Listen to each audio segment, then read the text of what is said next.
என் அருமை அன்பு பிள்ளைகளே, சில நேரங்களில் வாழ்க்கை உன்னை ஒரு மூலையில் நிறுத்தும். நீ முன்னேற முடியாதது போல தோன்றும். உலகம் உன்னை பலவீனமானவன் என்று சொல்லலாம்.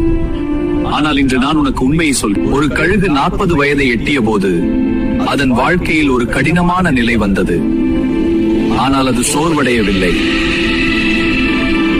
அதன் மூக்கு வளைந்தது, அதன் நகங்கள் பலவீனமானது, அதன் இறக்கைகள் கனமானது, அது பறக்க முடியாமல் போனது.